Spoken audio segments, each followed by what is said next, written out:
Muy bien, muy buenas tardes. Mi nombre es Angélica Redberg, soy profesora de la Facultad de Ciencias Sociales, Departamento de Ciencia Política de la Universidad de los Andes y tengo el gusto de darles la bienvenida a este evento sobre a los 5 años del acuerdo, cómo va la paz en Colombia hoy con un enfoque en los actores y la comunidad internacional. Es 20 de octubre, es miércoles y estamos a efectivamente casi solo un mes de que se cumplan esos 5 años del acuerdo que firmaron en 2016 las Fuerzas Armadas Revolucionarias de Colombia, hoy Partido Comunes, con el gobierno nacional de Colombia. Y es para nosotros un gran gusto darles esta bienvenida porque junto con Laura Betancur Restrepo, que nos acompaña en esta sesión, hemos venido coeditando un libro en el cual recogemos más de 40 capítulos sobre temas relacionados con el acuerdo de paz. Queremos saber cómo se ve el estado de ese acuerdo 5 años después de su firma. Más de 100 autores de la Universidad de los Andes han estado contribuyendo a ese documento que esperamos publicar lo más pronto posible y que para estimular la discusión decidimos ir circulando de a poquitos con un enfoque, como les dije, hoy en los actores y la comunidad internacional. En un evento pasado ya tuvimos la oportunidad de preguntarnos cómo va la opinión pública y cómo va el partido FARC Comunes específicamente. Hoy tenemos el enfoque internacional. En próximos eventos miraremos otros aspectos relacionados con temas de género, con temas de sector privado, con temas de reconciliación, con temas de económicos, etcétera. Tierra y reforma rural serán otros temas en nuestra agenda en los próximos eventos, a los cuales obviamente están todos también muy cordialmente invitados. Como ya les dije, nuestro intento con este libro es recoger miradas desde muy distintas disciplinas y facultades. De hecho, tenemos participación de casi todas las facultades de la Universidad de los Andes en este libro y este evento hoy obviamente no es la excepción. Tenemos colegas de la Facultad de Derecho, colegas de la Facultad de Administración y también colegas de la Facultad de Ciencias Sociales que desde diferentes ángulos van a mirar este tema de cuál ha sido la participación de los actores internacionales y de la comunidad internacional, no solo en la gestación y en las negociaciones para lograr el acuerdo, sino también en el proceso posterior de implementación. Espero que para todos esto sea una oportunidad de aprender, de poner a prueba algunas ideas o concepciones que podrían haber tenido y obviamente también de hacer preguntas y concluyo por tanto con una invitación a formular comentarios o preguntas que tengan en el chat de tal suerte que una vez se haya concluido la presentación de todos los papers planeados para hoy, que son 4, podamos también darle una oportunidad a los autores y las autoras para que por favor respondan las preguntas que puedan y quieran. Arrancamos entonces primero con el trabajo de la profesora Sandra Borda del Departamento de Ciencia Política y de Santiago Gómez, quien es magíster en estudios internacionales, quienes abordan la pregunta de la participación de los actores internacionales en la implementación de los acuerdos de paz. Adelante, Santiago, que va a hablar para presentar este trabajo. Bueno, muchísimas gracias Angélica y Laura por este esfuerzo que han estado liderando para la construcción de este libro, por habernos invitado a escribir y a pensar alrededor de esta pregunta que pues voy a contarles un poco acerca de lo que escribimos con Sandra, quien además también pues aprovecho para excusarla. Ella envió un saludo por una circunstancia pues no esperada, no pudo estar hoy, sí lo tenía planeado, pero pues les envía saludos a todos. También buenos días, buenas tardes a todos mis compañeros del panel y también a todos quienes nos están viendo. Bueno, para ser muy puntuales, les voy a contar un poco acerca de cómo nos hicimos esta pregunta y cómo empezamos a hacer una descripción de lo que ha ocurrido en estos últimos 5 años de implementación del acuerdo, porque esto, digamos, fue una pregunta que cuando nos sentamos con Sandra a pensar en este capítulo nos hicimos, ¿no? Y era empezar a revisar qué era lo que se había hecho para poder establecer unos primeros argumentos alrededor de cómo ha sido esa participación. Es decir, poder plantear o describir en una primera instancia qué es lo que ha estado haciendo la comunidad internacional y en esa medida poder plantear algunos argumentos iniciales, que es justamente como nosotros tenemos planteado ese capítulo, una descripción de lo que ha ocurrido hasta el momento en estos 5 años para iniciar como más bien unas preguntas o iniciar a resolver algunas inquietudes acerca de cómo ha funcionado esta participación. En esa medida, nosotros partimos de esa pregunta de cuál ha sido la participación de la comunidad internacional en la implementación del Acuerdo Final de Paz y, por supuesto, partimos de unos antecedentes que nos ayudan a entender los marcos de esta participación en la implementación. Porque, por supuesto, el Acuerdo de Paz pues nace después de un proceso que se toma varios años y que también está antecedido por una búsqueda de negociaciones con la entonces guerrilla de las FARC y nosotros nos paramos a interpretar esta participación, por supuesto, recogiendo esa participación que ya había habido de actores internacionales en momentos previos a ya tener la firma del acuerdo de paz.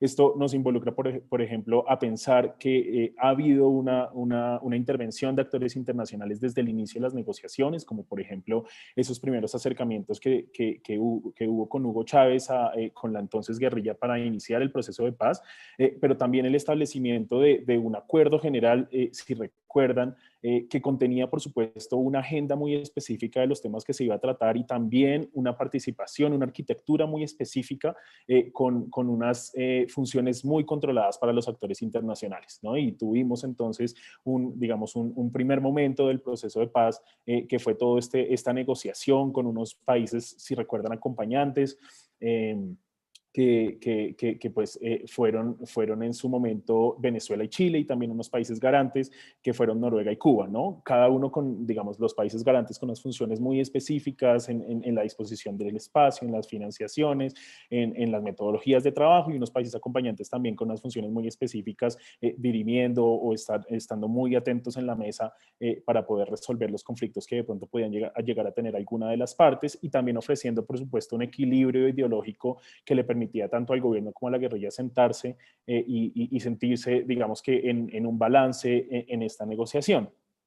Esto vino posteriormente también acompañado por una firma del acuerdo final de paz que tuvo con un despliegue de acompañamiento muy grande de la comunidad internacional, ¿no? Nosotros vimos los comunicados de los gobiernos, de las organizaciones internacionales, la presencia de las organizaciones, de los gobiernos en la firma del acuerdo y digamos también como la celebración de un triunfo de Colombia, por supuesto, pero también de ese acompañamiento que la comunidad internacional había trazado hasta ese momento.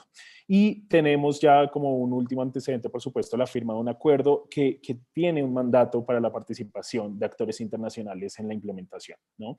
Este acuerdo establece unos mecanismos de participación para actores internacionales que son formales, ¿no? Y digamos, de este mandato vamos a partir nosotros, o partimos nosotros de este análisis, por supuesto, sin dejar de considerar que había también unas formas de participación que de pronto son más informales. ¿Qué fue lo que nosotros encontramos con una revisión entonces de estos 5 años, de lo que se ha hecho, de cómo han participado los actores internacionales? Que hay 4, digamos, escenarios o formas de participación específicas.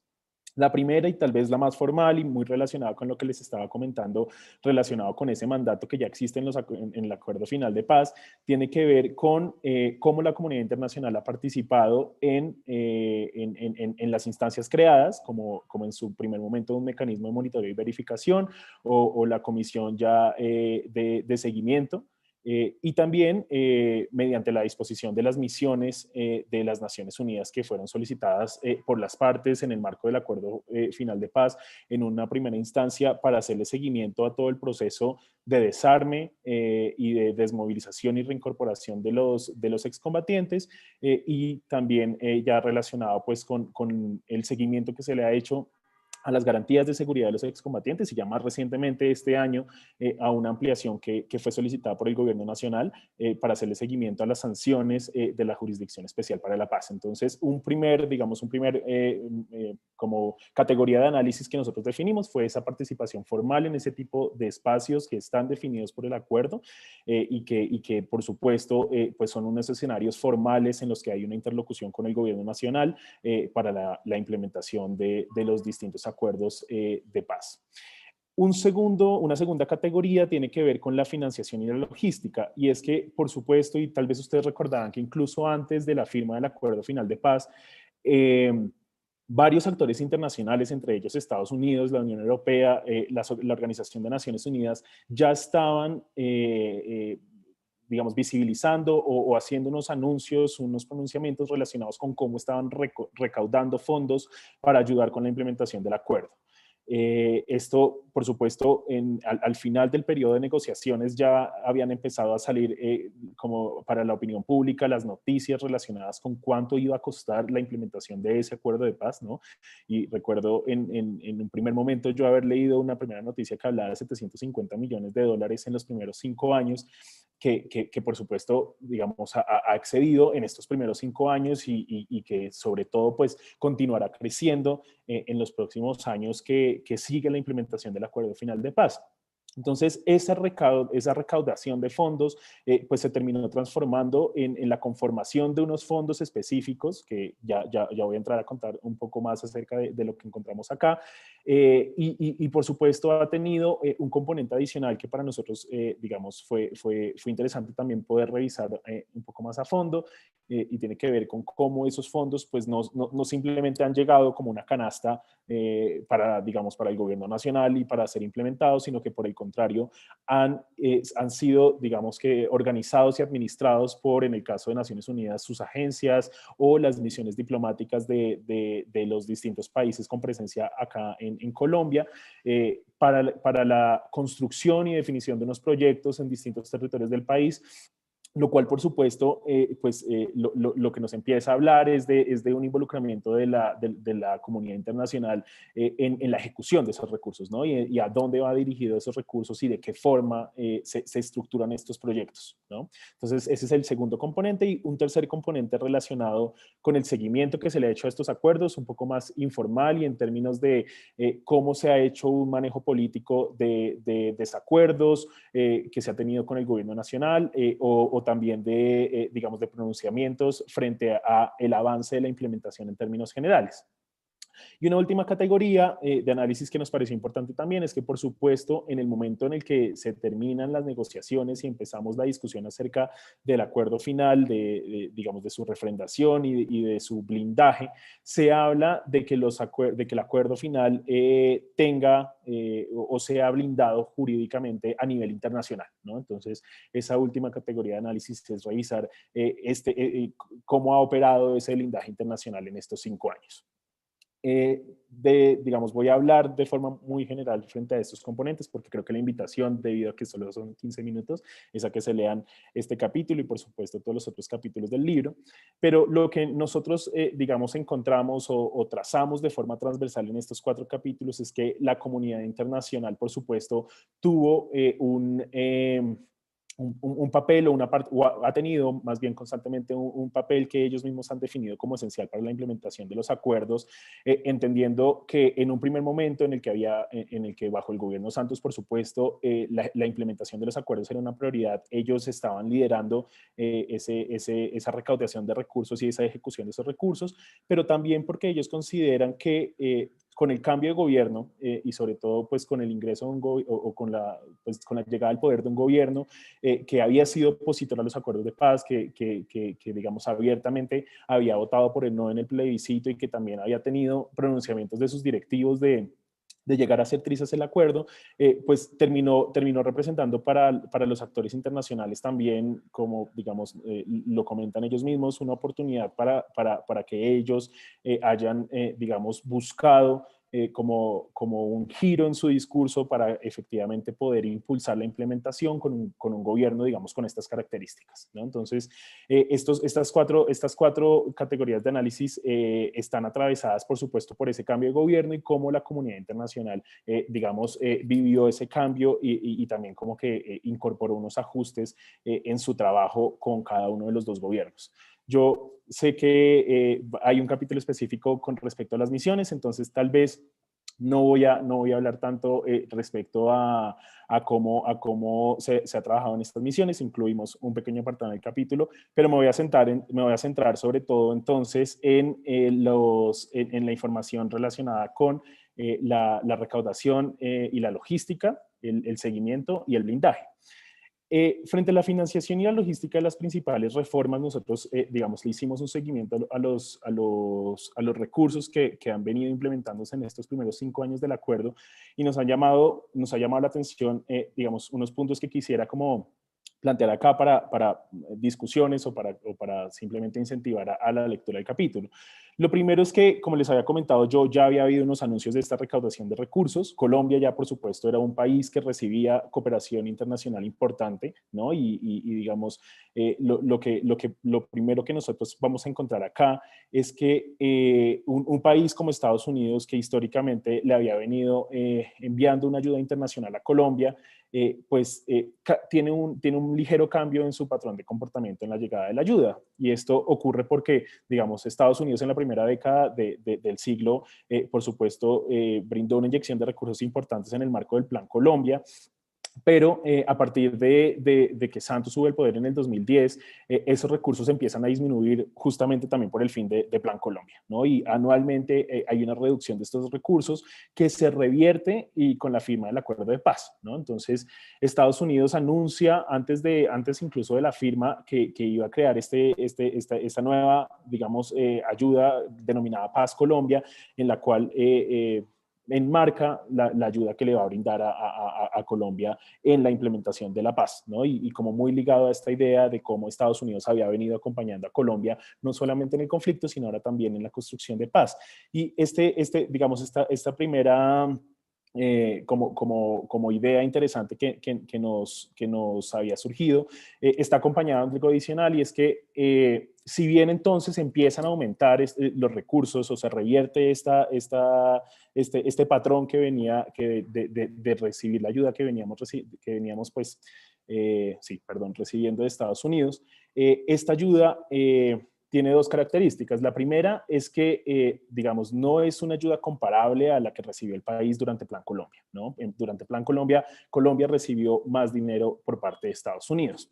Sin embargo, digamos, en este momento, en los 5 años, 2016 a 2020, habíamos recibido alrededor de 2/3 partes de lo que recibió Colombia por Plan Colombia. Sin embargo, sí hay un cambio en la dirección de esos recursos, y es que pues Plan Colombia sí tuvo una entrada de recursos predominantemente militares, y en este caso el 46% de los recursos que fueron ejecutados entre 2016 y 2020, que fueron 2.400 millones de dólares de parte de Estados Unidos, fueron dirigidos a asistencia económica institucional. Esto, por supuesto, representó una reducción importante en términos porcentuales de cuánta ayuda recibe Colombia o dirigida a su fortalecimiento militar y policial, y cuánta ayuda a la asistencia social y económica, ¿no? Entonces, digamos, adicional a este cambio de la tendencia y a que, a pesar de que no hay unos recursos, digamos, similares a los que recibió Colombia en conflicto, sí hay como una nueva apuesta por parte de Estados Unidos en dónde se están dirigiendo estos recursos. Esto tiene algo adicional, y es que, por supuesto, los recursos de Estados Unidos pues tienen un conducto también de implementación en unos proyectos que también son administrados desde la Agencia de Cooperación de Estados Unidos, y en esa medida pues hay un control, por supuesto, en dónde o cómo se dirigen esos recursos en el país.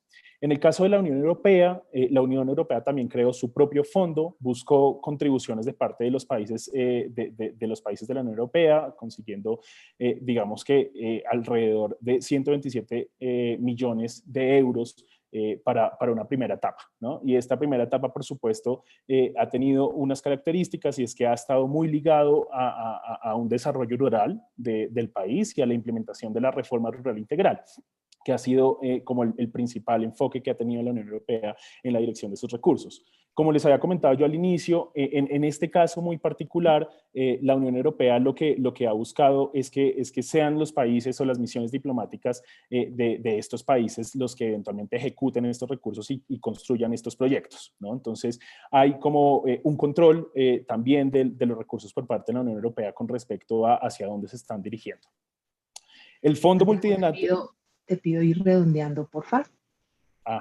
Bueno, esto... sí, voy a hacerlo entonces mucho más...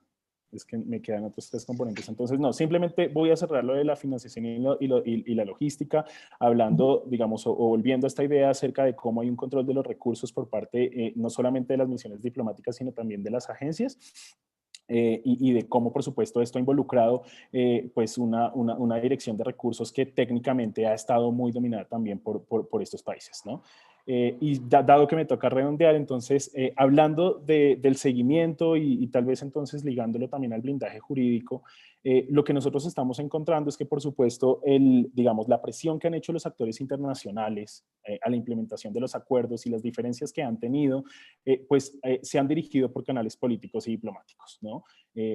UPRIM y Giza publicaron un artículo recientemente denominado Paz y Gerancia, en el que ellos hacen un análisis de cómo se hizo el blindaje jurídico de los acuerdos, ¿no? Y digamos, debido a que este blindaje jurídico que estuvo conformado por tres componentes, volverlo un acuerdo humanitario, hacer una declaración unilateral y también, digamos, ponerlo en conocimiento del Consejo de Seguridad Nacional, existe, pero no tiene unas rutas de activación frente a ciertos, digamos, frente a incumplimientos que pudiera generar. En realidad, la comunidad internacional lo que ha hecho es llevar a cabo estrategias mediante pronunciamientos y mediante el uso de las instancias formales o informales que tiene para llamar la atención del gobierno y plantearle las diferencias que han tenido, ¿no? Sobre todo relacionado con los esfuerzos que ha tenido, digamos, o que ha pretendido el gobierno respecto a la reforma, sobre todo de las entidades del sistema de paz, pero también incluso a la parte de los excombatientes en lo relacionado con, en una primera instancia, el abandono de los proyectos productivos en los espacios territoriales o la salida de algunos de los excombatientes del marco del acuerdo de paz, ¿no? Entonces, en todos estos escenarios, pues la comunidad internacional ha seguido unos mecanismos más diplomáticos y políticos que los que en realidad habría, o digamos que en el papel, tiene la posibilidad de tener. Y simplemente entonces para cerrar, unos pensamientos finales que nos ha traído como pensarnos estos componentes, es que el acuerdo de paz lo que representó para el gobierno Duque también fue, digamos que atar un poco su agenda internacional, ¿no? Si bien el gobierno Duque pues entró con un discurso que no era necesariamente o que no era abiertamente promotor del acuerdo de paz, su discurso internacional y en escenarios internacionales en busca de recursos es mucho más moderado al discurso que maneja internamente, ¿no? Y en esa medida, digamos que la presión de los actores internacionales ha representado que el gobierno tenga que mantener un cumplimiento y tenga que también ceñirse a la agenda que tienen internacionalmente para la búsqueda de recursos, lo cual creo que también es como un pensamiento interesante para abrir preguntas más adelante. Gracias. Santiago, muchísimas gracias y por favor también extiéndele nuestros agradecimientos a Sandra, tu coautora.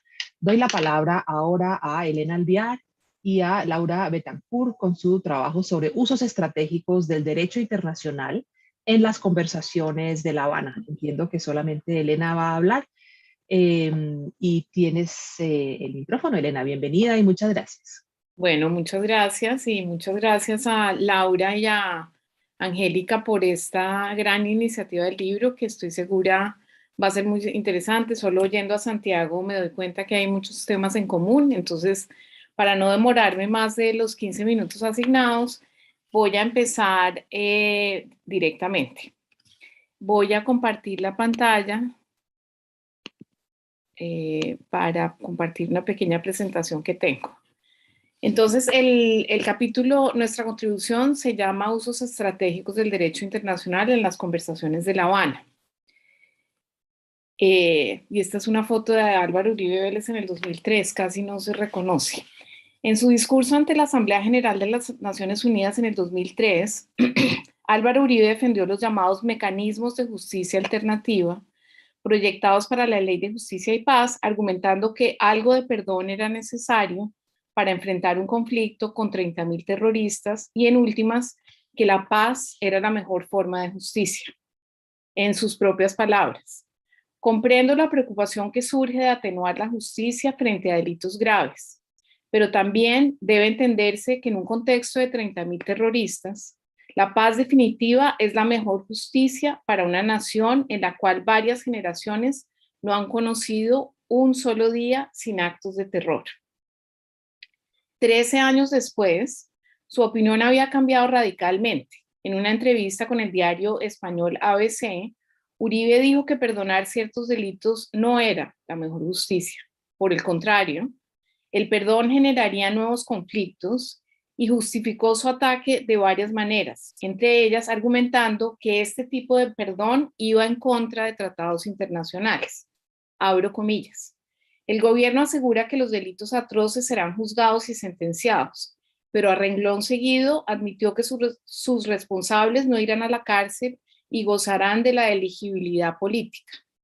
Eso va en contra de la Convención Americana de Derechos Humanos, contra el Estatuto de la Corte Penal Internacional, y es un mal ejemplo.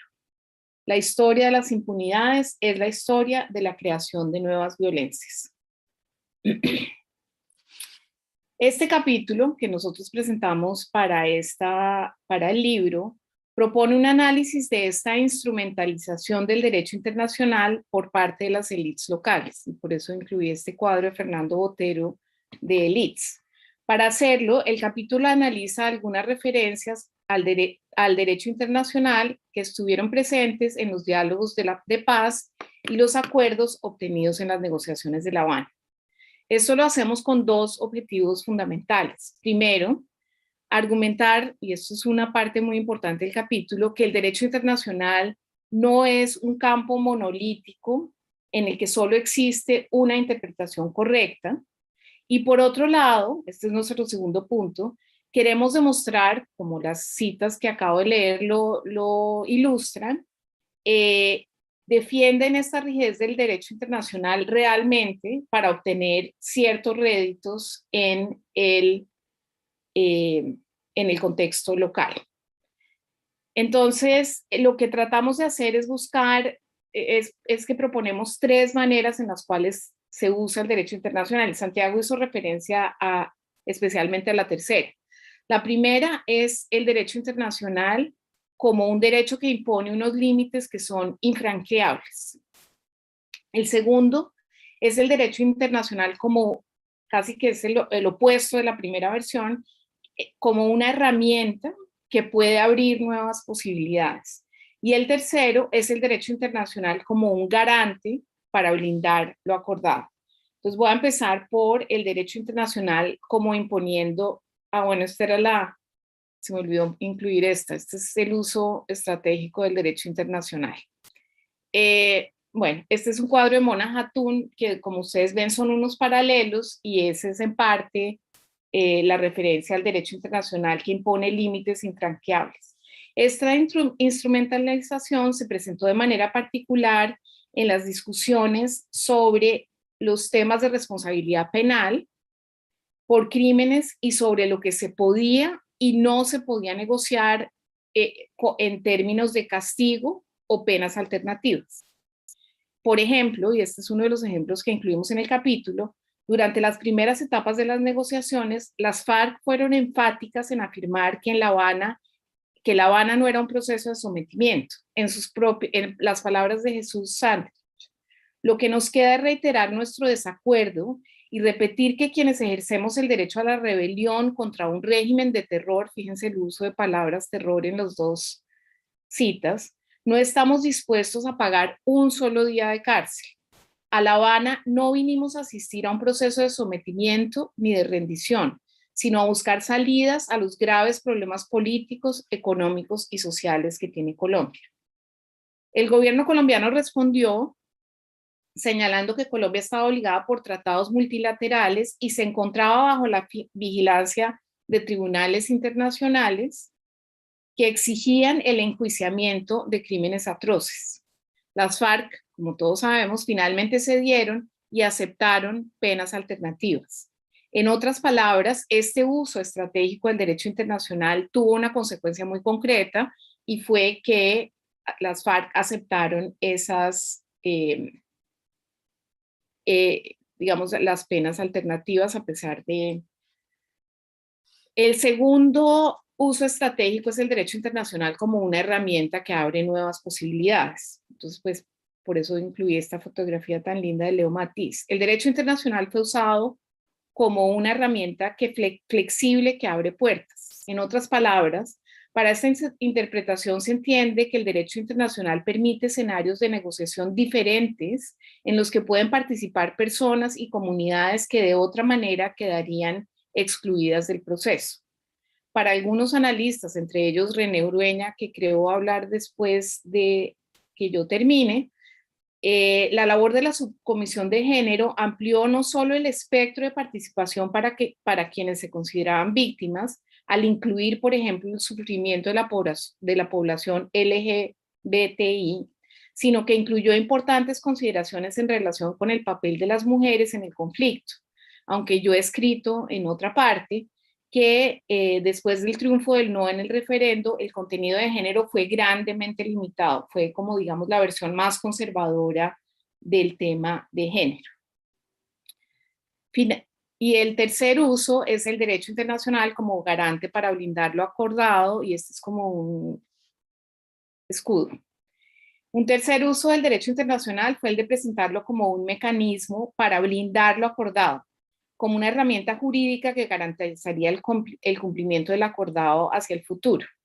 Según esta interpretación, y Santiago hizo referencia a ella, se protegería el tratado, pues no se podían tramitar leyes o regulaciones que violaran los acuerdos, pues esto traería consecuencias jurídicas a nivel internacional. El gobierno colombiano en su momento hizo varias cosas, ya las mencionó Santiago, pero la más importante fue que los negociadores de La Habana decidieron que el acuerdo de paz constituiría un acuerdo especial en términos del artículo 3º común a todos los convenios de Ginebra de 1949. Esto desató porque si formaba parte, iba a formar parte del bloque de constitucionalidad. Esa iba a ser la consecuencia. El bloque de constitucionalidad es para los que no sepan, porque es un término jurídico bastante técnico en mi opinión, es una doctrina jurisprudencial cuyo objetivo es establecer que algunos principios o contenidos de ciertos tratados forman parte de la constitución de un país, en este caso Colombia, así no estén escritos y estén contenidos dentro del mismo. Esta ampliación del contenido se hace para que los jueces tengan una herramienta adicional de interpretación. En un sentido es ampliar lo que es la Constitución. Pues esto fue un centro de batalla tremendo. Nosotros lo describimos, Laura y lo describimos muy bien en el capítulo, pero solo quisiera leer lo que dijo el Centro Democrático para oponerse a a incluirlo así. Ese acuerdo no corresponde a un tratado internacional humanitario de derechos humanos, ni a una convención de trabajo, ni a ningún otro tipo de norma internacional que sea admisible dentro de dicho bloque. El acto legislativo de otra manera dijeron, el acto legislativo demandado pretende asimilar el acuerdo para la terminación del conflicto a un tratado de derecho internacional público, hecho con una contraparte de derecho internacional, y que sin embargo las FARC no tienen la personalidad jurídica, tampoco son un Estado, ni mucho menos son un sujeto de derecho internacional. Finalmente, pues esto se zanjó porque en el acto legislativo se estableció que solamente las disposiciones que tenían que ver con el derecho internacional humanitario formarían parte del bloque de constitucionalidad, pero en todo caso lo relevante es a lo que hizo referencia Santiago, y es que no se pudo hacer, Duque no ha podido hacer trizas el Tratado de Paz a pesar de que sus copartidarios se lo habían exigido. Entonces ahora llego a las conclusiones. Al señalar estos usos del derecho internacional, no pretendemos argumentar que existe una interpretación correcta del derecho internacional. Algunos de los usos estratégicos se contradicen, otros se complementan. El derecho internacional es, como todo el derecho, argumentamos Laura y yo, un campo en el que se libran batallas interpretativas todo el tiempo. En esta lucha, los distintos actores políticos que pertenecen a diferentes corrientes ideológicas y de acuerdo con estas mismas corrientes ideológicas, pues van a defender su posición. Y no podemos negar que los instrumentos legales como los tratados y los tribunales internacionales crean discursos que influyen internamente y modifican el marco contextual en el que se realizan las negociaciones y acuerdos, y creo que Santiago también hizo referencia a eso. Pero su implementación y alcance está sujeta en buena medida a procesos de interpretación, tanto locales como internacionales, y adaptación que son instrumentalizados por actores con distintas motivaciones políticas. Entonces lo dejo acá. Muchísimas gracias y esperamos las preguntas. Muchísimas gracias, Elena, y también muchas gracias por estar exactamente en el tiempo, eso se agradece. Doy la palabra entonces a continuación a René Urueña, quien es profesor de la Facultad de Derecho, y nos va a hacer un argumento sobre por qué la Corte Penal Internacional ya intervino, hablando de complementariedad positiva e interacción institucional en Colombia. Adelante, René, muchas gracias por acompañarnos hoy y en el libro. Muchas gracias, Angélica, muchas gracias, Laura, también por la invitación a participar en la publicación. En realidad, no solamente es una contribución muy importante en los 5 años, sino también la idea, digamos, de tener todas estas diferentes voces de diferentes disciplinas hablando sobre los mismos temas. En realidad es fascinante y ya mismo estoy escuchando una cantidad de temas en común que en realidad pues, son muy valiosos. Y además, pues buenísimo cómo está organizado este panel, porque en realidad como que la gran parte de la introducción general de cómo el derecho no da respuestas correctas y puede ser utilizado en contextos estratégicos que el argumento que Elena acaba de hacer entonces de manera tan magistral, pues es buenísimo porque en realidad, de hecho mi capítulo es un ejemplo de cómo eso se hizo a través de la figura de la participación de la Corte Penal Internacional. Entonces es como, hay como unas coincidencias muy grandes en la forma general de entender el derecho internacional y en particular el rol del derecho internacional en el proceso de paz en Colombia.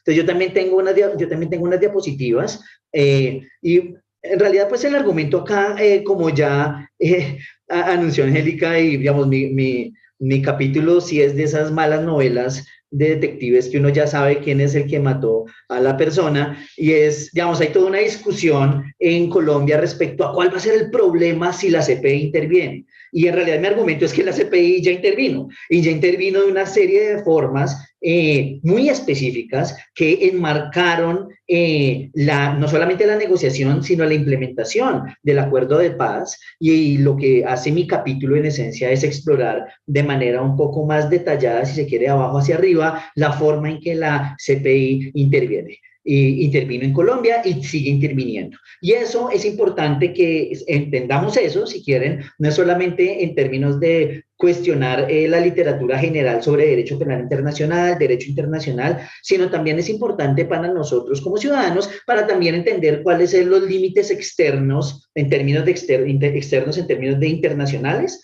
cuáles son los límites externos que tienen las instituciones transicionales colombianas, particularmente la Jurisdicción Especial para la Paz. Y eso es una cosa con la que yo voy a concluir, digamos. Esa es como la discusión central que yo voy a dar. Y yo me centro, entonces, el argumento mío es, si la Corte Penal ya intervino y esa intervención se dio o se da particularmente a través de la interacción institucional. Entonces, el foco, digamos, de lo que yo analizo es cómo las instituciones interactúan y cómo esa interacción de las instituciones permite entonces que la Corte ejerza, particularmente la Oficina del Fiscal, ejerza cierta influencia y cambie, digamos, los términos de relación en términos de derecho penal internacional. Pero entonces ya vamos a hablar un poquito de eso. El contexto, digamos, general es, como Elena en realidad ya habló un poquito de eso, entonces no me voy a centrar mucho acá, es que en realidad el proceso de paz particular, digamos, o más bien, la última iteración del proceso de paz que representa el acuerdo del 2016, que en realidad tiene unas continuidades enormes con justicia y paz y con el proceso del 99 en la forma en que se entendió el derecho internacional localmente, digamos. Eso en realidad es una sola historia, no es que el 2016 sea separado. Y esa sola historia en realidad es excepcional, y esto Elena lo señaló y yo quiero resaltarlo, es excepcional que es un proceso de paz que se pensó desde un primer momento para que cumpliera con estándares jurídicos internacionales y una forma como muy, muy específica. ¿Y por qué? Porque desde el proceso del 99 con Pastrana y particularmente desde Justicia y Paz en el 2005, la presión externa a través del vocabulario del derecho internacional, o sea, no solamente a través de La Plata, no solamente a través de presión diplomática, sino específicamente a través del vocabulario del derecho internacional, modeló, digamos, de manera muy importante las negociaciones internas en La Habana. Y eso en mi capítulo yo cuento un poquito esa historia basado un poco en esa nueva fuente de información magnífica que tenemos, que son todas esas memorias que sacó de la calle, que sacó Santos, que sacó Néstor Humberto. Ellos cuentan en realidad una serie de historias muy interesantes y sea lo que sea que uno opine de ese tipo de literatura, en realidad es interesantísimo ver cómo el derecho internacional es una constante en ese proceso de negociación. Es decir, no es solamente retóricamente, sino al interior en realidad. Sí, digamos, es excepcional en el sentido que el derecho internacional en general y el derecho penal internacional. Acuérdense que el derecho penal internacional es entonces unas normas internacionales diseñadas para juzgar individuos por crímenes graves cometidos, por ejemplo, en el caso colombiano, en el marco del conflicto armado. Y ese derecho penal internacional, desde el año 98, lo aplica una institución internacional que se llama la Corte Penal Internacional. Digamos, esa es como la idea central. Y esa idea de la Corte Penal Internacional tuvo un impacto muy, muy importante, digamos, en la negociación del acuerdo. Ahora bien, lo que normalmente escuchamos sobre el impacto que tiene esa Corte Penal Internacional es la idea, digamos, de el garrote y la zanahoria. Y la idea básica es, miren, señores FARC, negocien y acepten estas penas, porque si ustedes no se someten a estas penas, en todo caso viene este coco que está afuera, que se llama Corte Penal Internacional, y los va a castigar. Entonces, de alguna forma, los negociadores usaron, y eso está, digamos, en muchas de estas historias, la idea de la Corte Penal Internacional como una intervención para, si se quiere, tener una influencia en la conducta de, y esto lo explicó Santiago anteriormente, de un grupo armado que en realidad tenía pocos incentivos, digamos, para someterse a penas de cárcel. Y entonces la idea era, pues sí, o sea, esto tiene que meterse, tiene que haber penas de cárcel. No, yo no quiero penas de cárcel. Sí, pero tiene que haber al menos algo de cárcel, porque si no, Corte Penal Internacional. Y usted allá mirará cómo se las arregla en La Haya, ¿no? En cambio, arrégleselas más bien con nosotros acá y podemos arreglar las cosas. Esa idea de esa presión, digamos que yo estoy acá escribiendo un poco coloquialmente, es la idea de la complementariedad negativa, es decir, la idea de que hay una presión externa que hace que los actores locales cambien su comportamiento en el sentido de aceptar responsabilidad o que los jueces locales juzguen los delitos que son objeto de la jurisdicción de la Corte Penal Internacional. Paralelamente a esa idea de complementariedad negativa está la idea de complementariedad positiva y es, no, digamos, no necesariamente tenemos que estar siempre, no, la Corte Penal Internacional no necesariamente tiene que estar siempre amenazando que va a entrar. La realidad es que a través de incentivos constantes, la Corte puede, sin entrar, porque en el momento en que entra, se le quema esa bala, sino siempre generando señalización, puede hacer que los actores locales adopten ciertas conductas que son conducentes a disminuir la impunidad.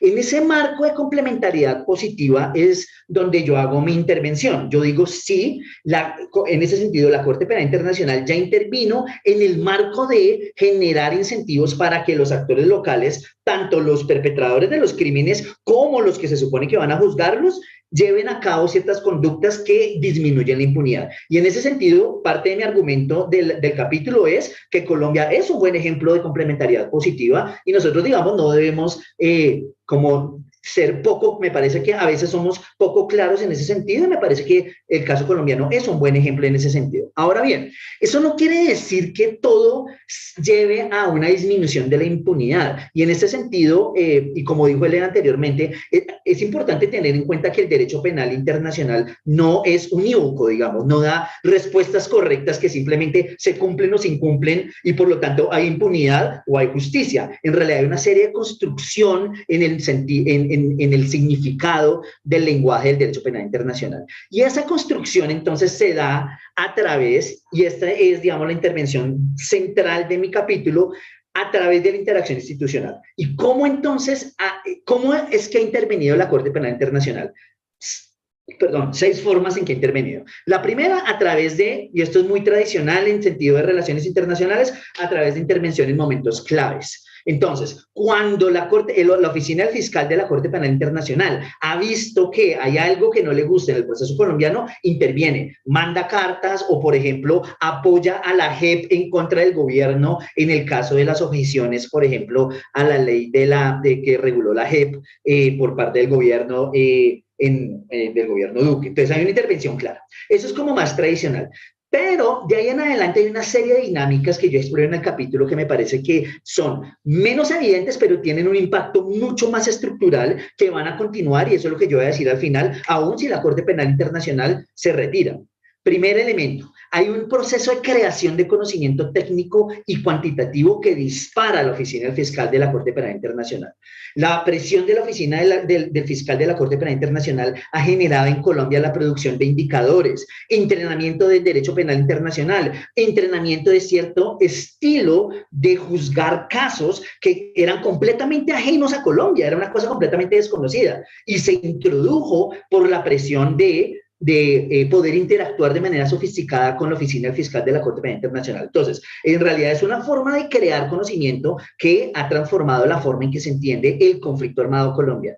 En segundo lugar, hay un proceso de isomorfismo institucional. ¿Qué quiere decir isomorfismo institucional? Quiere decir que las instituciones colombianas, en su interacción con la oficina del fiscal de la Corte Penal Internacional, han imitado la forma. Puede ser que no el fondo, y acá hay toda una discusión de desarrollo económico en la cual no me voy a meter, pero al menos las formas se han adoptado. Y un buen ejemplo de eso es, por ejemplo, el GRAI, que es un grupo de análisis de contexto en la JEP, pero también, por ejemplo, la Oficina de Análisis de Contexto de la Fiscalía. Hay una serie de instituciones que buscan entonces analizar la macrocriminalidad como un proceso complejo, también nuevamente a través de mecanismos cuantitativos.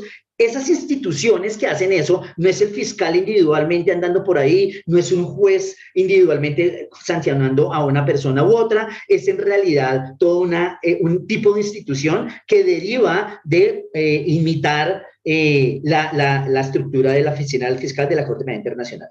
Tercero, el derecho penal internacional nos ha dado en el contexto colombiano categorías analíticas para entender nuestra realidad. Las describimos a través de esas categorías analíticas que vienen del derecho penal internacional. Por ejemplo, la categoría empresa criminal conjunta. Por ejemplo, la idea de que el secuestro es una toma de rehenes. Ahorita salió el auto 001 de la JEP en ese sentido. Este tipo de categorías, más allá de la discusión doctrinal jurídica por allá en el cielo, esto es una serie de palabras que nos ayudan a describir la realidad, y alrededor de esos conceptos nosotros organizamos nuestras estrategias políticas. Tanto los que se oponen como los que favorecen cierto tipo de medidas de política pública organizan su realidad alrededor de esas categorías analíticas. Y finalmente, y en este último punto no voy a enfatizar tanto, yo analizo cómo en realidad la indeterminación jurídica, y no voy a enfatizar tanto porque ya le inicio ese punto de manera súper clara, cómo la indeterminación jurídica del derecho penal internacional permite una redefinición constante del debate. Entonces, en realidad siempre estamos peleando algo diferente, a pesar que estamos usando las mismas categorías jurídicas, siempre es una pelea diferente. Entonces, por ejemplo, a veces es una discusión sobre estándares mínimos de cárcel, que es lo que Elena, por ejemplo, estaba hablando anteriormente,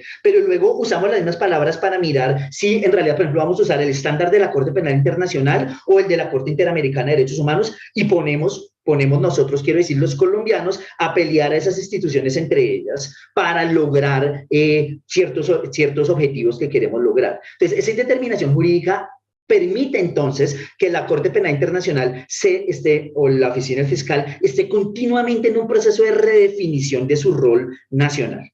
Todo esto, entonces, ¿yo a qué voy con esto? Y con esto cierro. ¿Cuáles son las consecuencias? Entonces, déjenme comenzar de abajo hacia arriba porque el tema de complementariedad no es como tan central para la discusión global. Digamos, esto es importante en el sentido que, a diferencia de todo lo que nosotros tenemos, tanto en la literatura de Derecho Penal Internacional como en la literatura nacional de conflicto armado, toda esa enorme literatura que hay, en realidad este no es un proceso de una sola vía en el cual la Corte Penal Internacional establece unos límites para lo que se puede y no se puede hacer. En realidad es un proceso, digamos, si quieren, si me permiten la palabra, dialéctico, en el cual hay un proceso de influencia importante de los colombianos hacia la Corte y de la Corte hacia los colombianos, y hay un proceso de redefinición constante a través de esta interacción institucional constante que tiene muchísimo que ver con creación de conocimiento, digamos. Yo quiero enfatizar eso de manera muy importante. ¿Eso qué quiere decir? Ahorita en este momento estamos en un momento clave con la CPI. La CPI ahorita en julio, en finales de julio, la CPI lleva haciendo el examen preliminar colombiano desde el 2004. Larguísimo, muchísimo tiempo. Y entonces, obviamente, digamos, esto sí es teoría de juegos básica, en la medida en que más pasa el tiempo, pues menos influencia tiene la CPI, se va gastando, ¿sí o no? Entonces, la CPI en este momento está como diciendo, les decía entonces, a finales de julio de este año, sacó una convocatoria para que los interesados propongan criterios para saber si finalmente va a abrir una investigación formal o se va a retirar de Colombia. Eso es, y por lo tanto es un momento fundamental. Esa convocatoria se cierra, si no estoy mal, en un mes o algo así, y por lo tanto es un momento en realidad muy importante. Y esta interacción determina entonces qué criterio se va a usar para cuándo salir la Corte Penal Internacional. Human Rights Watch hace 3 días dijo: Corte Penal Internacional, usted no debe irse porque este es muy importante para limitar lo que hagan los actores nacionales. Mi argumento con lo que estoy haciendo es, pues no tanto porque este proceso, digamos, en el que estamos, en realidad ya la Corte intervino, ya en la medida en que la Corte siga, pues en realidad, o más bien, la mayor influencia de la Corte Penal Internacional va a continuar siendo de esta forma cognitiva, y por lo tanto nunca va a haber una estrategia de salida de la Corte Penal Internacional. Y por lo tanto, si nunca hay una verdadera estrategia de salida, entonces ese proceso de redefinición lo único que va a hacer es gastar y gastar y gastar la autoridad, tanto política como jurídica, de la Corte.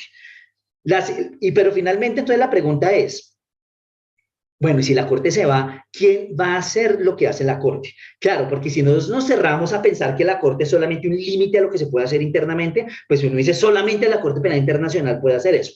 Pero no es tanto el caso, y eso es el argumento mío. Digamos, me parece que el rol más importante es este rol, digamos, de interacción institucional, que aun cuando se retire la Corte, ese tipo de autoridad epistémica no deriva de su carácter jurídico, de su carácter formal, sino deriva de ese proceso de interacción continua. Por ejemplo, acá con la JEP, que la puse acá a la derecha, porque en este momento es digamos, el interlocutor clave.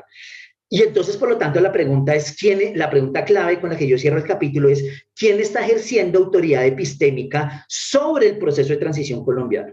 Y eso no es solamente las autoridades formales. Hay una serie de autoridades, digamos, que tienen una influencia muy grande: organizaciones no gubernamentales, el ICTJ, es decir, otro tipo de organizaciones que ejercen una autoridad epistémica y que probablemente continúen con ese proceso.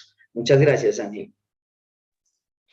René, muchísimas gracias por esa presentación sugestiva y al punto. Y doy la palabra por último a Juana García y Carlos Pérez de Armiño, Juana es de la Facultad de Administración, Carlos Pérez es de la Universidad del País Vasco, quienes nos van a hablar sobre otro actor internacional muy importante que han sido las misiones políticas de Naciones Unidas, y nos van a comentar cuáles han sido sus aportes y particularidades.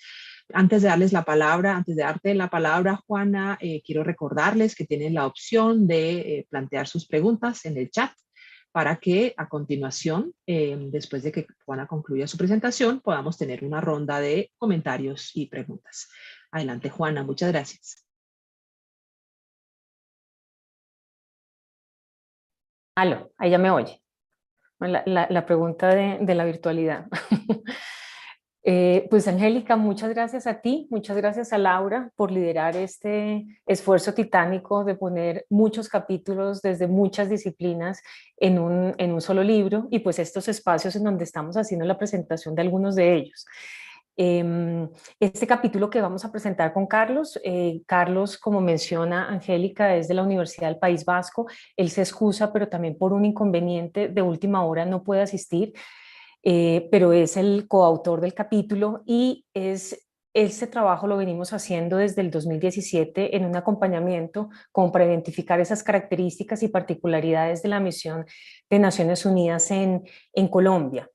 Yo voy a compartir pantalla, realmente son un par de slides nomás. Entonces, arranco con algo de contexto. Yo creo que en varias de las intervenciones ya ha habido contexto, pero pues voy a limitarme a lo que es importante para este capítulo. Y es, en agosto del 2014 se crea una subcomisión técnica para el fin del conflicto dentro del punto 3 de la negociación, que si ustedes recuerdan el punto 3, que es el punto del fin al conflicto, es el último apartado que se negocia en los acuerdos de La Habana. Esa subcomisión definió todos los protocolos, además un montón de protocolos técnicos, no solamente del cese al fuego, de la dejación de armas, sino un montón de procedimientos muy técnicos y súper específicos, como el traslado de los excombatientes a las zonas veredales, cómo se iba a registrar el registro de todas las armas, y parte también de los resultados de esta subcomisión es la necesidad que encuentran las dos partes de que haya un tercero imparcial para el seguimiento y para la implementación de los acuerdos. Inicialmente el gobierno estaba más inclinado por la Organización de Estados Americanos, por la OEA, pues dada la experiencia previa de la misión de apoyo al proceso de paz, la MAP-OEA, frente a la desmovilización de las autodefensas en el 2003, pero claramente pues las FARC rechazaron esta opción precisamente por ese papel que habían jugado en la desmovilización de las autodefensas, adicionalmente por el peso específico que tiene Estados Unidos en la organización, y adicionalmente las FARC siempre tomaron distancia de un proceso tradicional de DDR. Entonces, en este punto de negociación del fin del conflicto hubo como dos elementos muy claves. Uno, todos esos elementos técnicos de lo que implicaba el cese de hostilidades y alto al fuego y entrega de armas, y adicionalmente había un componente de lenguaje y de semántica muy, muy importante, desde si era entrega o dejación, si era reintegración o reincorporación. Entonces fue un componente de un cuidado muy grande con el lenguaje. Finalmente las dos partes acordaron pues que era Naciones Unidas. Las dos razones principales, pues claramente era la sólida presencia en el país de todo el sistema de Naciones Unidas a través de sus agencias, el conocimiento en territorio y por otro lado el apoyo que Naciones Unidas prestó en las negociaciones de La Habana.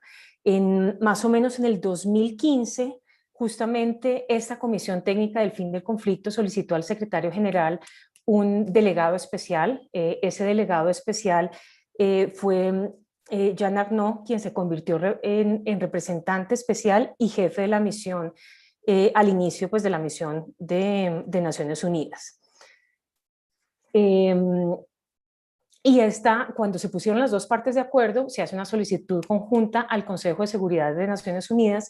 Acá es importante mencionar algo, y es que tanto en esta solicitud inicial como en las siguientes, cuando se ha hecho extensión perdón que me empiezan a aparecer avisos aquí de los cuadritos del Zoom, cuando se han hecho las extensiones del mandato, siempre ha habido una decisión unánime, claramente contrario a lo que ha pasado en cualquier otro de las solicitudes que se han hecho al Consejo de Seguridad. Este apoyo internacional pues claramente contrasta con lo que ha pasado al interior del país, en donde claramente ha habido una fuerte división política de apoyo y rechazo frente al proceso de paz. Algo para mencionar respecto a las misiones en general, pues estas misiones, Colombia, ahorita voy a ir por cada una de ellas, son dos misiones en particular, pues son la prueba del apoyo de la comunidad internacional al proceso de paz. Frente a lo que mencionaba, esa fuerte división política, el jefe de misión reporta directamente al Consejo de Seguridad en informes trimestrales y el Consejo de Seguridad hace seguimiento al rol y a la implementación del acuerdo de paz. Hay unas características muy puntuales de estas misiones, y es que hubo una fuerte implicación de los países latinoamericanos, en particular en la primera misión. Eso fue una solicitud específicamente de las FARC. Lo otro es que estas misiones también han dado a Naciones Unidas la oportunidad de una actuación exitosa en medio de fracasos que han tenido en otros países, y todo esto se realiza de manera paralela con una reforma iniciada al interior de Naciones Unidas en el pilar de paz y seguridad, en donde muchas de las características de esas nuevas dimensiones de las misiones es lo que estamos viendo hoy como resultado de actuación de las 2 misiones de Naciones Unidas en Colombia. Algunas de las características es priorización de acuerdos políticos, enfoque de paz sostenible ligada al desarrollo y a los derechos humanos, fuerte presencia en el terreno e interlocución con sociedad civil, y eso ha sido, ahorita lo vamos a ver con el detalle en cada una de las 2 misiones, pero claramente ha sido un esfuerzo muy grande poder estar en territorio con un despliegue bastante amplio, un enfoque centrado en las necesidades de las personas y transversalización de la perspectiva de género. De alguna forma, aunque esto, pues no, el capítulo no nos daba para demostrar esto, pero Colombia se ha convertido en ese laboratorio de esa gran reforma de paz y seguridad al interior de Naciones Unidas. ¿Qué pasa con la misión o con la primera misión? Esa misión está aprobada en la resolución 2261, Consejo de Seguridad, 25 de enero del 2016, y termina el 25 de septiembre del 2017, cuando se hace la entrega total de las armas. Como mencioné, su creación fue solicitada a Naciones Unidas tanto por el Gobierno Nacional como por las FARC. La formación estuvo dada por 490 observadores internacionales, militares y policías con experiencia, componente civil de 290 personas, y como había mencionado, la mayor parte de países latinoamericanos. Es importante mencionar que la misión reporta directamente al Consejo de Seguridad, y que esta misión no conforma o no es parte de la misión o del sistema de Naciones Unidas en Colombia. Acá está el sistema de Naciones Unidas junto con todas sus agencias, aparte está la misión. En territorio claramente trabajan de manera articulada, pero son 2 instancias diferentes. El mandato era exclusivamente político y civil.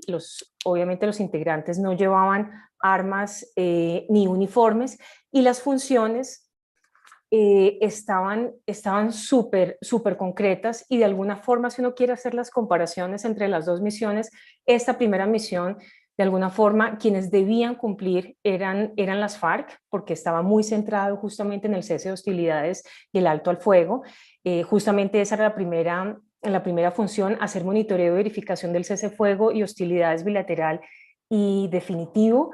La misión acompañó todo el desplazamiento de los excombatientes y ubicación de 6.934 excombatientes en zonas veredales y puntos transitorios de normalización a mediados del 2017. Este traslado se hace al inicio del 2017, pero a mediados del 2017 en estos espacios donde estaban agrupados había alrededor de 9.200 excombatientes.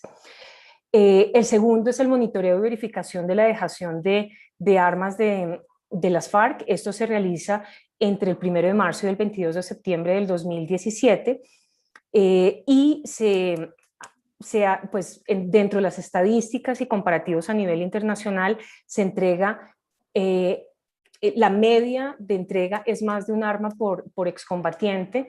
Eso es más alto o por encima del promedio de otros procesos, tanto en Colombia como en otros países. Adicionalmente, se identificaron arsenales escondidos en caletas que fueron destruidos pues, en su lugar. De manera paralela a la dejación de armas, pues se hace todo un proceso de acompañamiento de registro para la futura reincorporación de los excombatientes a la vida civil. Y como última función está la coordinación del mecanismo de monitoreo y verificación. Entonces, Naciones Unidas hace la coordinación del mecanismo, pero adicionalmente es el componente internacional del mecanismo. Este órgano está compuesto por 3 partes, por las FARC, por el gobierno y por Naciones Unidas. Funcionaba a través de 3 niveles, una coordinación nacional con sede en Bogotá, 8 sedes regionales y 26 sedes que correspondían a las zonas veredales y puntos transitorios de normalización, como había mencionado hace un momento. Este mecanismo tripartito es tal vez uno de los elementos más innovadores de esta primera misión de acuerdo. Nunca antes se había utilizado en otro tipo de misiones este mecanismo, y lo que resultó fue la generación de confianza entre las partes y sobre todo mantener un diálogo. Lo que ha pasado en muchos otros conflictos es que se negocia durante muchos años y después de la negociación se para el diálogo. Este mecanismo, de alguna forma, dentro de las funciones que tenía de hacer seguimiento a cese de hostilidades, pues mantuvo el diálogo entre las partes. Y otro aporte innovador de esta primera misión fue la perspectiva transversal de género. Eso estuvo presente por más de que el componente de observadores y civil de las personas no era, del componente femenino no fuera tan alto, sí se mantuvo en todos los informes un componente transversal de género. Espérenme y paso. Y viene la segunda misión para llegar a algunas conclusiones pues muy generales, y es que el acuerdo de paz también dispuso el establecimiento de una segunda misión que inició justamente cuando concluyó la primera. Esta segunda misión política se estableció por 12 meses a partir del 26 de septiembre del 2017 y ha sido prorrogable a lo largo del tiempo. Una de las cosas que pasó entre el cambio de gobierno era si el nuevo gobierno, y sabiendo, pues no voy a entrar en detalle porque ya lo han mencionado todos mis compañeros que me predecieron, pues no se sabía si se iba a solicitar nuevamente el acompañamiento de la misión. Por ahora ha generado confianza también con el nuevo gobierno. El mandato que tiene esta segunda misión es la verificación de los puntos 3.2 y 3.4 del acuerdo. El 3.2 es lo que corresponde a la reincorporación de las FARC a la vida civil en lo económico, social y político, y el 3.4, garantías de seguridad para los excombatientes y comunidades receptoras. Vuelvo a la comparación que hacía al inicio de la primera misión. Estaba más enfocada en que las FARC cumpliera. Esta segunda misión está más enfocada en que el gobierno cumpla, y tiene un alcance pues mucho más amplio, o por lo menos no de tan corto plazo. En la última extensión del mandato de la misión, adicionalmente, se incluye un punto de la verificación de las sanciones propias que imponga la JEP. Entonces, eso es una de las nuevas adiciones al mandato. Claramente esta segunda misión y estos 2 puntos pues tienen un alcance mucho mayor a la primera, centrada en la dejación de armas, y también porque la dejación de armas pues estuvieron los excombatientes agrupados en las zonas veredales. Hoy en día el 20% que según las estimaciones que tiene la Agencia Colombiana de Reincorporación, es que el 20% de los excombatientes están solamente en estos hoy llamados espacios territoriales espacios transitorios de capacitación y reincorporación, ETCRs, y en algunos estudios que se ha hecho previamente, los que viven fuera de los antiguos ETCRs son los que se sienten más vulnerables frente a los temas de seguridad. Según el informe Kroc, simplemente para mencionar, la verificación, el punto 3 es el punto que mayor avance porcentual tiene de los acuerdos de paz comparativamente con el avance que ha tenido la implementación en los otros puntos.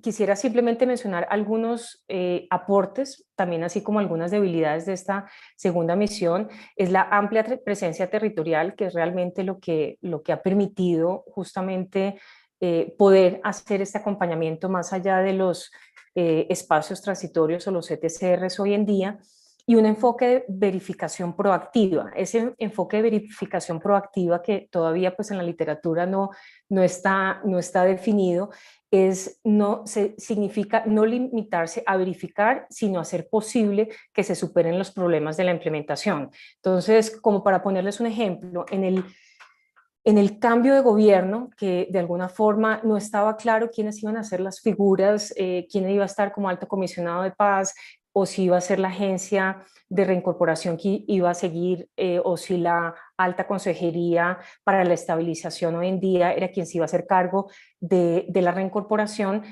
Muchos de los proyectos productivos no tuvieron en su momento o con la velocidad que se esperaba su aprobación, y parte de lo que hizo Naciones Unidas fue, a través de recursos de cooperación internacional, poder agilizar algunos capitales semillas para que se pudieran dar algunos avances en ese sentido. Entonces, esto es parte de lo que ellos han definido como verificación proactiva.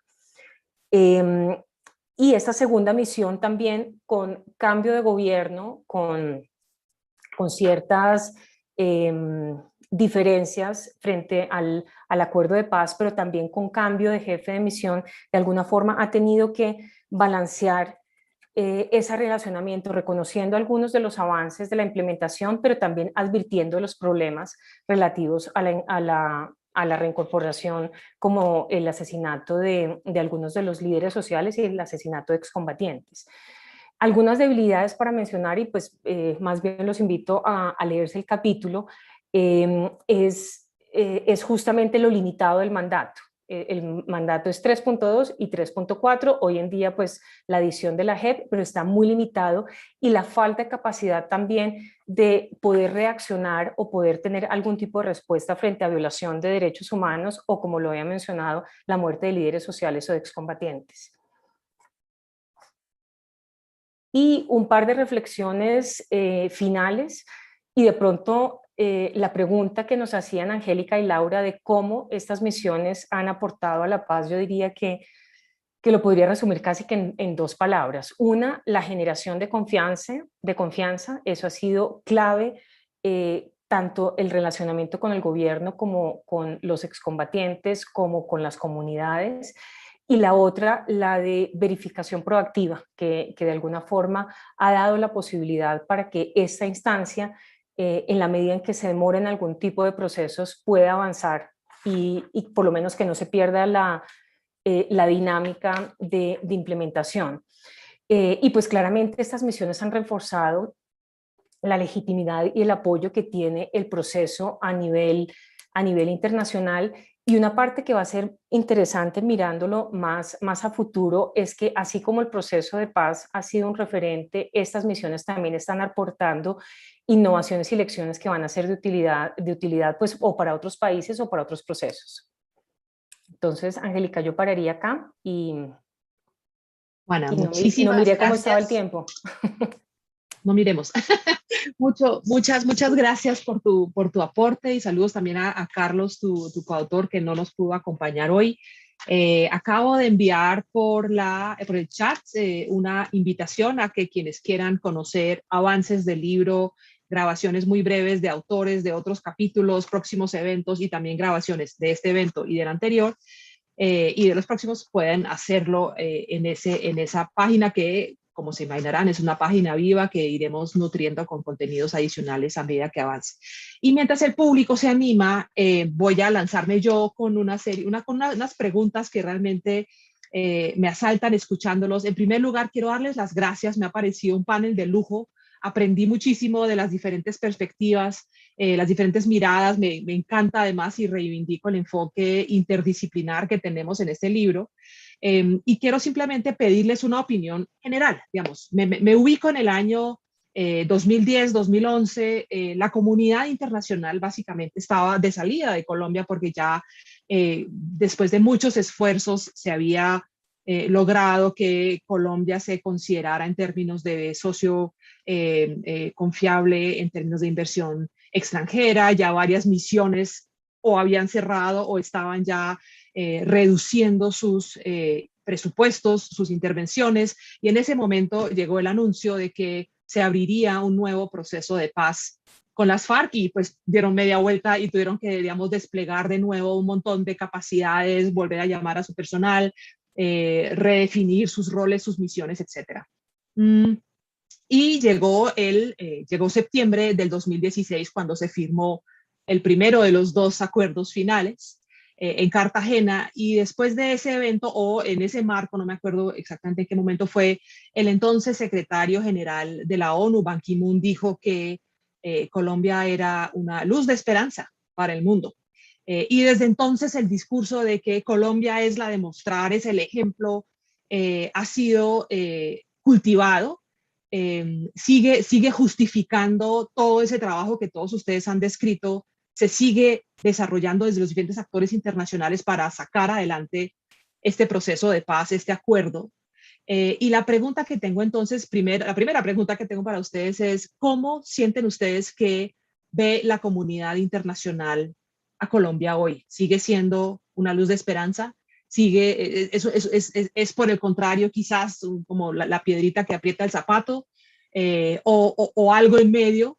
Y siento que desde los diferentes capítulos que se han presentado aquí se sugieren distintas respuestas a esta pregunta. Es decir, 5 años después, la comunidad internacional, ¿cómo ve a Colombia? Y también tengo dos preguntas relacionadas. La primera es, hemos visto, como lo decía tanto René, como lo mencionó Santiago, como lo mostraron Laura y Elena, y como también lo mostraron Juana y Carlos, los actores internacionales estuvieron todo el tiempo, desde antes del proceso de paz, durante el proceso de paz, después del proceso de paz, y en ese sentido, ese principio que se tenía en su momento de que esto era de los colombianos para los colombianos, que era un principio fundamental de las negociaciones, no fue tan así. Es decir, siempre hubo afortunadamente apoyo por parte de actores internacionales y lo sigue habiendo, y es más visible ahora para que la paz colombiana siga adelante. Quiero saber ustedes qué opinan, de qué capacidad tiene, es decir, cuánto en la división de tareas o en la división de responsabilidades frente a que esta paz colombiana se consolide, eche raíces, ¿qué papel le atribuyen ustedes hoy a la comunidad internacional? Y finalmente, en ese sentido, ¿cuánto creen ustedes que depende la paz colombiana de los distintos actores internacionales que ustedes nos han presentado? Arranco con eso y veo también una pregunta de una persona de Alsuro, quien dice que se le quedó el titular de la Deutsche Welle en cuanto a que cada 5 días se ha asesinado a un firmante del acuerdo de paz. La estigmatización contra quienes han dejado las armas se traduce en órdenes de muerte. La paz corre grandes riesgos. Sí, correcto. Gracias por recordarnos ese dato. No me queda clara la pregunta ahí. Si quiere elaborar un poquito, y mientras tanto les pido a ustedes, quizás en el mismo orden en el que hablaron, que aborden esas otras cosas que mencioné. Santiago, arranca, por favor. Vale, muchísimas gracias a todas y a todos. También estaba anotando mucho de las ideas que están construyendo en los capítulos o que se construyeron en los capítulos. Con respecto a las preguntas que nos haces, bueno, la primera, ¿cómo ve la comunidad internacional a Colombia hoy? A mí me trae a la mente una de las entrevistas que hicimos para nuestro capítulo. Digamos, ellos hacen una diferenciación que me parece interesante también para analizar, y es la comunidad internacional por fuera de Colombia y la comunidad internacional acá ubicada en Colombia, ¿no? Digamos, la impresión de las misiones diplomáticas, yo creo, y de las misiones de las organizaciones, por supuesto, tiende a ser mucho más crítica porque están ubicadas acá y, por supuesto, ven el día a día, sienten los discursos, entienden las peripecias en el vocabulario que usamos a nivel nacional para hablar acerca de la implementación, ¿no?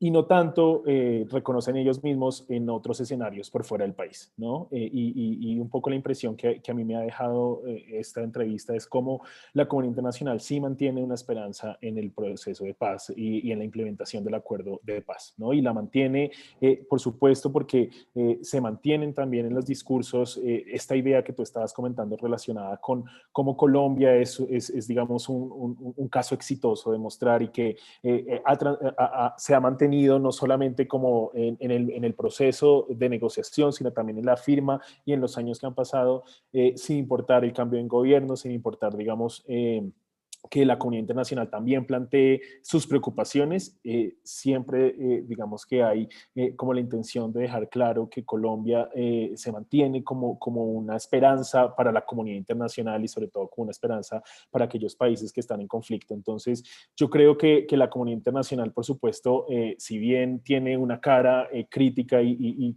digo yo también como en ciertos términos responsable frente a su papel de seguimiento al acuerdo final, creo sí que hay como una visión todavía de esperanza frente al país.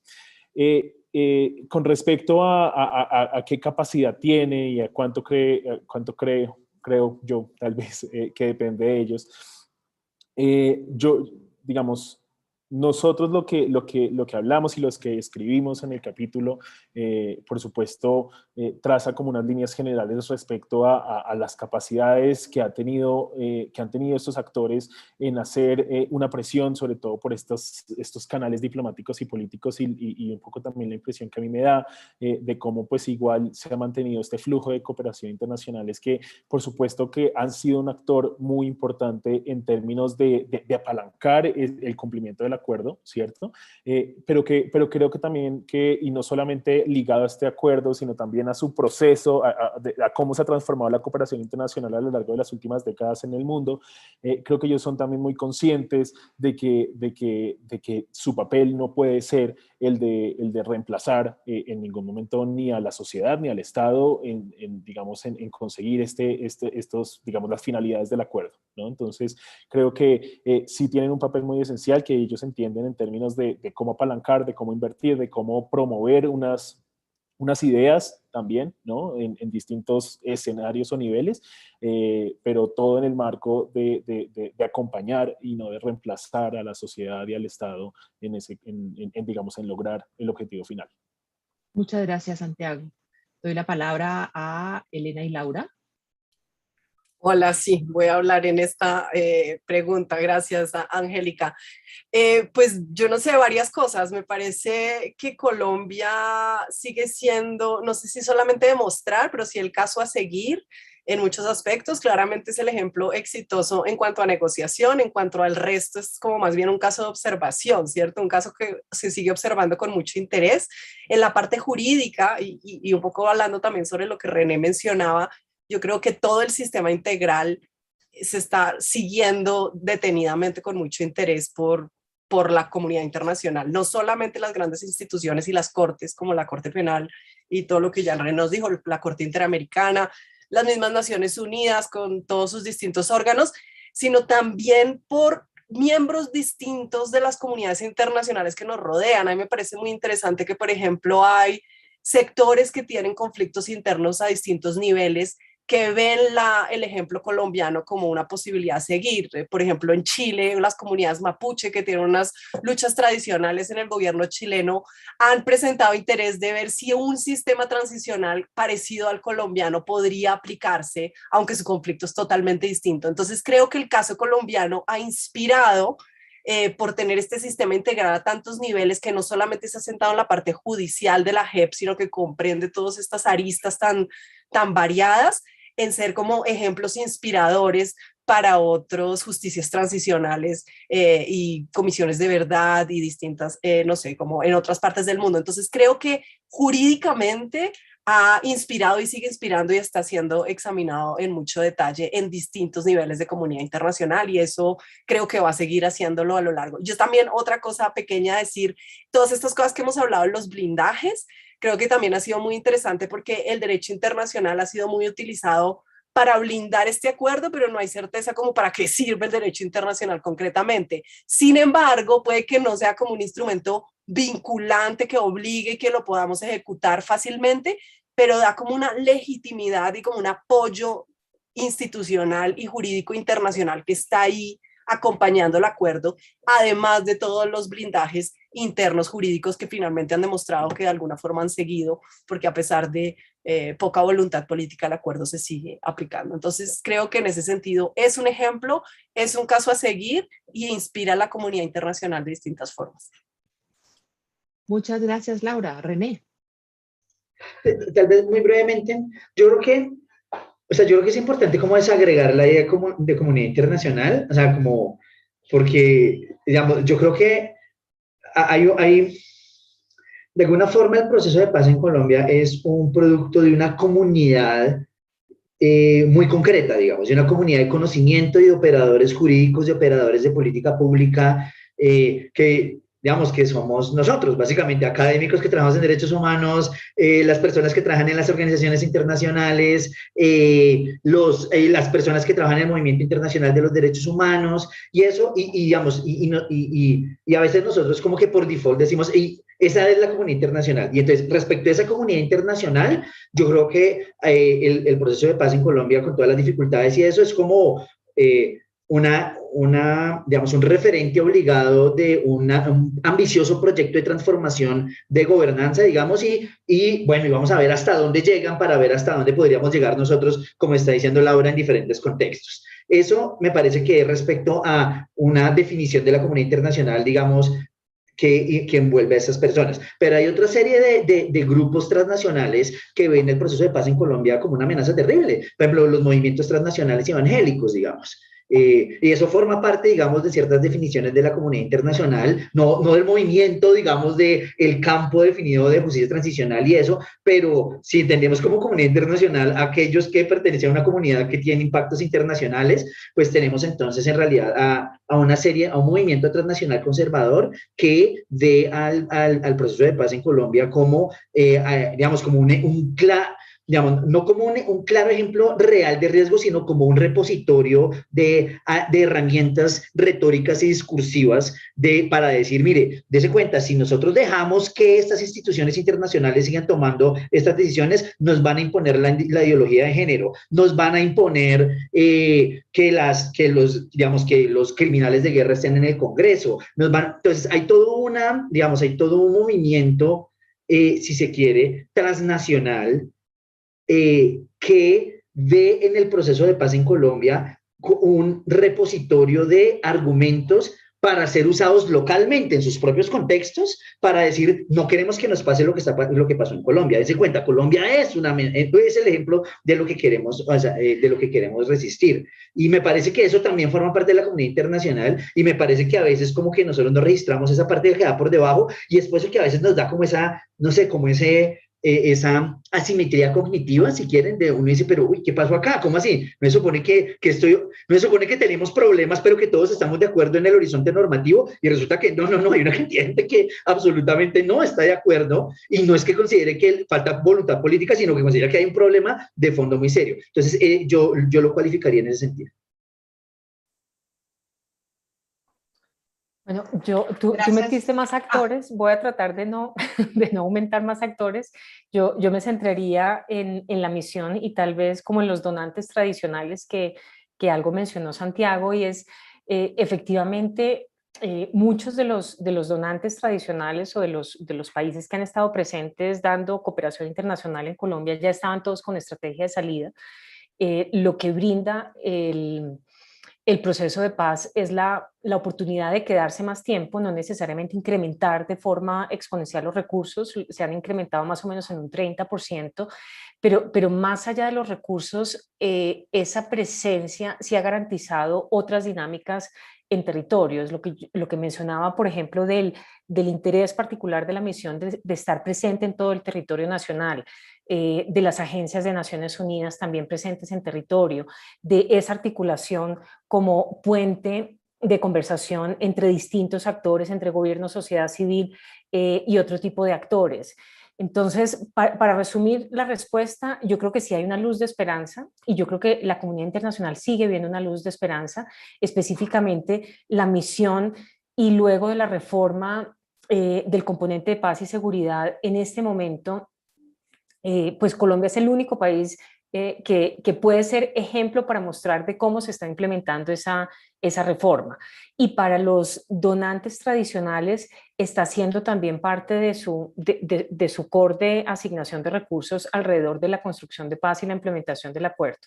Entonces, yo respondería sí, por si queremos incluir actores adicionales, como lo menciona René, pues las empresas internacionales claramente hay un interés porque haya un país más calmado, más tranquilo y sin conflicto para poder hacer inversión. Muchas gracias, Juana, y creo que con eso también se responde un poquito al dilema que nos plantea Diego Suárez en el chat cuando dice, cuando tenemos que contrastar esa opinión que ustedes presentan con el temor que él plantea de que hay muchas personas que siguen, digamos, generando violencia en las regiones. Gracias, Diego, por esa observación. Transmito por último una pregunta, no sé quién de ustedes se le mida, una pregunta de Cristian Páez, quien nos pide que además de mirar los aspectos legales y políticos, agregaría yo, quiere saber si a nivel educativo existe alguna intervención internacional dentro del cumplimiento del acuerdo. Es decir, ustedes perciben que hay como algo desde el punto de vista pedagógico, desde el punto de vista curricular, donde uno pueda ver el rol de los actores internacionales. Y si no, está bien, solamente quiero transmitir esta duda que nos plantea Cristian en el chat. Adelante, René. No, brevemente, pues digamos, hay toda una línea de apoyo a la investigación relacionada con el proceso de paz, ¿no? O sea, entonces, y eso tiene obviamente unas implicaciones tanto pedagógicas como de fortalecimiento de la universidad, como de relación, digamos, de la Universidad Colombiana con las regiones y con universidades afuera, que me parece que es clave y yo creo que no lo hemos mapeado suficientemente bien, en el sentido que hay toda una economía política de financiación, conocimiento, proyectos ahí, alrededor de la implementación del proceso de paz, que es algo importantísimo, digamos. Ese sería mi comentario alrededor de eso. Muchas gracias, René. Y por último, Julián Camilo Silva también nos pide que hablemos. Un comentario adelante. pequeño. Escúchame, es que no Santiago, supe adelante. levantar la mano, qué pena. No, yo simplemente querría añadir que efectivamente igual en los proyectos que están llevando a cabo muchas de las agencias de Naciones Unidas y de las misiones diplomáticas sí están incluyendo unos fortalecimientos de educación, por supuesto, o dirigidos a reincorporados, pero también al fortalecimiento y sobre todo los tengo muy presente en territorios PET, ¿no? Fortalecimiento de infraestructuras y del Servicio General de Educación en el país, incluso desde primera infancia, ¿no? Y digamos, esto por supuesto es relevante porque está muy en línea digamos, con estas apuestas, como nos lo estaba mencionando Juana, de trabajar en una paz sostenible, ¿no? Y no únicamente como en el cumplimiento como unos estándares de desarme, desmovilización y reincorporación. Muchas gracias, Santiago. Y nos queda en el ambiente el dilema o la pregunta que nos genera Julián Camilo Silva en el chat, quien dice que es claro lo que hemos visto acá, que la comunidad internacional ha hecho un aporte por el proceso de paz, y la pregunta a cambio también es si el trabajo en Colombia, el proceso de paz colombiano, le aporta a la relegitimación del multilateralismo. Yo no propongo que entremos en esa discusión hoy. Yo creo que es un tema muy interesante que nos servirá para futuras indagaciones. Yo creo que por hoy lo dejamos aquí. Les agradezco de nuevo muchísimo a los colegas en el panel, a Santiago Gómez y Sandra Borda, Elena Alvear, Laura Betancourt, Juana García y Carlos Pérez y René Urueña por acompañarnos en este mediodía tarde con estas reflexiones sobre cómo vamos con la paz 5 años después de la firma del acuerdo, con la mirada desde los actores y la comunidad internacional. Invito a todos y a todas a estar pendientes de sus correos, porque esta conversación obviamente continuará. Muy pronto anunciaremos el tema del próximo evento con el cual seguiremos poniendo en circulación algunas de las ideas de ese libro en el cual estamos colaborando Laura y yo, y al cual contribuyeron nuestros panelistas de hoy. De nuevo, muchísimas gracias al panel, muchas gracias al público por acompañarnos esta tarde y feliz resto del día. Gracias, hasta luego. Muchas gracias. Chao, chao. Adiós. Muchas gracias, hasta luego. Gracias, Angélica, gracias, Laura, hasta luego. Que estén bien, chao, chao.